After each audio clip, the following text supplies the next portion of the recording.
किस मुश्किल दौर से गुजरकर अपनी एक पहचान बनाई। आइए जानते हैं कहानी ज़ोरा सहगल की। साल 1912 था जब 27 अप्रैल 1912 को रामपुर रियासत के नवाबी खानदान में एक बेटी का जन्म हुआ। बेटी का नाम साहिबजादी ज़ोरा मुमताजुल्लाह खान बेगम रखा गया था। ज़ोरा अपने माता पिता की तीसरी संतान थी। उनका बचपन उत्तराखंड के चक्राता में गुजरा था। ज़ोरा ने अपना बचपन पेड़ों पर चढ़ते हुए उछल कूद करते हुए जिया। बचपन में ही ज़ोरा की माँ का निधन हो गया था। उनकी माँ की ख्वाहिश थी कि ज़ोरा लाहौर में जाकर खूब पढ़ाई करे। उन्होंने अपनी माँ की ख्वाहिश पूरी करने के लिए लाहौर के क्वीन मैरी कॉलेज में दाखिला करवा लिया। उन्होंने कॉलेज में लगातार टॉप किया। लाहौर में रहकर ज़ोरा अपने परिवार वालों से और अपने मामा से चिट्ठी द्वारा बात करती रहती थी। ज़ोरा को डांस का काफी ज्यादा शौक था, लेकिन उनके जमाने में पर्दा कुछ ज्यादा था। एक दिन ज़ोरा ने अपने मामा से अपने डांस की कला का जिक्र किया, मगर ज़ोरा के पिता उनकी शादी कराना चाहते थे। यह बात उनकी प्रिंसिपल को बिल्कुल भी पसंद नहीं आई और उन्होंने ज़ोरा को लगातार 3 बार फेल कर दिया, जिससे वह 10वीं कक्षा में ही रहे। ज़ोरा ने स्कूल के दिनों में नाटकों और डांस में भाग लिया। पढ़ाई में अव्वल रहने वाली ज़ोरा देश की पहली महिला पायलट बनना चाहती थी, मगर उनके पिता ने इसकी इजाजत नहीं दी। इसके बाद उनके मामा ने उनके पिता से बात की और ज़ोरा की प्रतिभा देखते हुए उन्होंने कहा कि ज़ोरा को एक बार कुछ बनने का मौका दिया जाए। इसके बाद उनके पिता मान गए और ज़ोरा मामा के साथ इंग्लैंड चली गयी। इंग्लैंड में उन दिनों डांस का कुछ अच्छा माहौल नहीं था, इसलिए ज़ोरा ने जर्मनी का रुख किया और बर्लिन के एक डांस स्कूल में दाखिला ले लिया। वह हर साल स्कूल ट्रिप से दुनिया भर की सैर पर जाती। इस दौरान उन्हें दुनिया घूमने का खूब मौका मिला।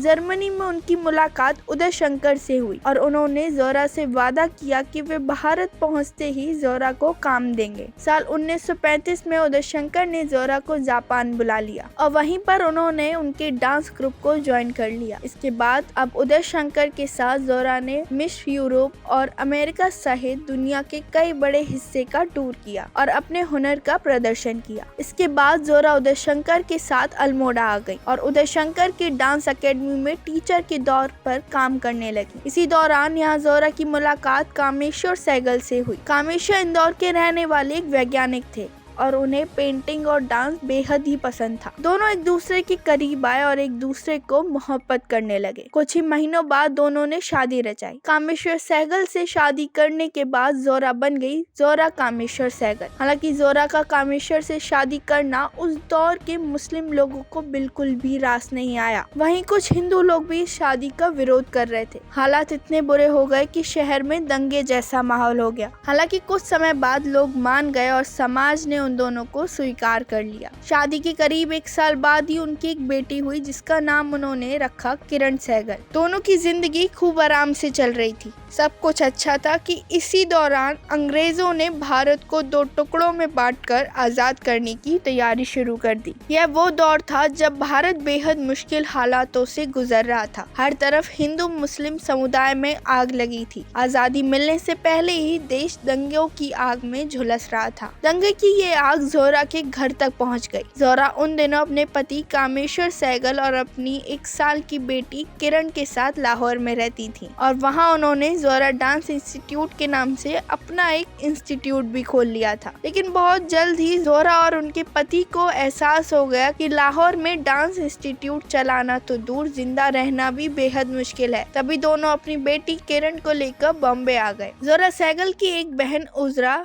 यहाँ पृथ्वी थिएटर में अभिनेत्री थी। बहन की मदद से ज़ोरा ने 1945 में पृथ्वी थिएटर ज्वाइन कर लिया। उस दौर में ज़ोरा को 400 रुपए तनख्वाह मिलती थी, जो कि उस समय एक बड़ी रकम होती थी। ज़ोरा ने ख्वाजा अहमद अब्बास की डायरेक्शन में अपनी पहली फिल्म की, जिसका नाम था धरती के लाल। इस फिल्म में काम करने के दौरान उस दौर के मशहूर डायरेक्टर चेतन आनंद ने इन्हें देखा और अपनी फिल्म नीचा नगर में इन्हें ले लिया। और अभिनेत्री होने के साथ ज़ोरा एक कोरियोग्राफर भी थी। राज कपूर की बेहद सुपरहिट फिल्म आवारा में बेहद मशहूर भी थी। कोरियोग्राफी ज़ोरा सहगल ने ही की थी। राज कपूर के बाद ज़ोरा ने कुछ फिल्में उनके बेटे ऋषि कपूर के साथ भी की और इतना ही नहीं, ज़ोरा ने ऋषि कपूर के बेटे रणबीर कपूर के साथ भी उनकी आखिरी फिल्म सावरिया में काम किया था। ज़ोरा अपनी अदाकारी से लोगों के चेहरे पर मुस्कान ला देती थी। इस तरह कपूर खानदान की 4 जनरेशन के साथ काम करने वाली ज़ोरा एक लौती अभिनेत्री थी। उन्होंने बाजी, CID, आवारा और 9-2-11 जैसी सुपरहिट फिल्मों के लिए कोरियोग्राफी की। जोहरा आखिरी बार साल 2007 में संजय लीला भंसाली की फिल्म सांवरिया में नजर आई थी। एक्ट्रेस को साल 1998 में पद्मश्री अवार्ड से नवाजा गया था। 2010 में पद्म भूषण अवार्ड से सम्मानित किया गया। इसके अलावा उन्हें कालिदास सम्मान और संगीत नाटक अकादमी अवार्ड से भी नवाजा गया। अभिनेत्री जोहरा सहगल आज किसी पहचान की मोहताज नहीं है। फिल्मों में अपनी जबरदस्त अभिनय से उन्होंने काफी नाम कमाया। करीब 102 वर्ष का जीवन जीने के बाद एक्ट्रेस ने 10 जुलाई 2014 को इस दुनिया को अलविदा कह दिया। दिल का दौरा पड़ने से जोहरा का निधन हो गया था, मगर लोग आज भी उनकी बेहतरीन अदाकारी के दीवाने हैं। कैसी लगी आपको ये जानकारी कमेंट बॉक्स में जरूर बताएं। चैनल को लाइक और सब्सक्राइब करना ना भूलें।